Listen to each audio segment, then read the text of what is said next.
এটি অত্যন্ত কার্যকরী এবং প্র্যাকটিক্যাল একটা কৌশল, যা আপনার সৃজনশীলতা, আপনার মননশীলতা এবং আপনার উৎপাদনশীলতা বৃদ্ধিতে দারুণভাবে সহায়ক। 1 মিনিট নিয়ম। কেমন অদ্ভুত ব্যাপার না? জীবন থেকে কত হাজার হাজার মিনিট চলে যাচ্ছে, কিছু হচ্ছে না, 1 মিনিট দিয়ে কি হবে?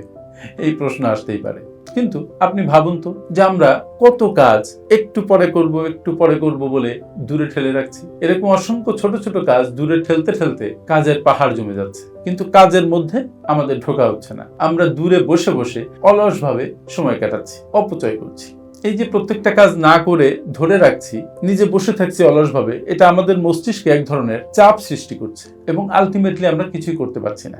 আর 1 মিনিট নিয়ম ঠিক আপনার এই সমস্যাটার সমাধান করতে পারে। কিভাবে পারে? খুব মজার ব্যাপার, শুনতে ইচ্ছে করছে নিঃসন্দেহে। যেমন, যদি কোনো কাজ করতে তোমার 1 মিনিটের কম সময় লাগে, তাহলে সেই কাজগুলো ফেলে রেখো না, এক্ষুনি শুরু করো। সে কাজ যতই ছোট হোক না কেন। তুমি ঘুম থেকে উঠলে তোমার বালিশ বিছানা গোছাতে 1 মিনিট সময় লাগবে। সো মনকে স্থির করে 1 মিনিটের মধ্যে কাজটা শেষ করে ফেলো। তোমার পড়ার যে ডেস্ক বা তোমার অফিসে কাজের ডেস্ক, এটা মাত্র 1 মিনিট সময় লাগবে to arrange it. So do it within 1 minute. তোমার খুব ইম্পর্টেন্ট একটা মেইলে রিপ্লাই করা দরকার, জাস্ট ল্যাপটপ খুলে বা ফোনে 1 মিনিট সময় নাও টু রেসপন্ড দ্য মেইল। দেখবা এটা কত ইজি। কিন্তু ওই 1 মিনিট সময় না নিয়ে মেইলটা রেসপন্ড না করার কারণে আমাদের 3 দিন দেরি হয়ে যাচ্ছে। হয়তো ওই মেইলটা খুবই ইম্পর্টেন্ট, আপনার মেইলের জন্য আরেকজন ওয়েট করছে। আপনার মনে হতে পারে যে এই 1 মিনিট কৌশল এটা একটা ফালতু বিষয়, এটা কি এমন গুরুত্বপূর্ণ? কিন্তু আপনি আপনার জীবনে অ্যাপ্লাই করে দেখুন যে সারাদিনে যত কাজ আপনি করেন তার মধ্যে অনেক কাজ আছে মাত্র 1 মিনিটের কাজ। আমার কথা হচ্ছে ওই 1 মিনিটের কাজ আপনি 1 মিনিটে শেষ করবেন, কিন্তু শুরুটা করবেন খুব কুইক। এক্ষেত্রে আরেকটা মজার ব্যাপার আমি বলি, যদি শুরু করতে ঝামেলা হয় তখন 5 সেকেন্ড রুল ফলো করবেন। কিভাবে?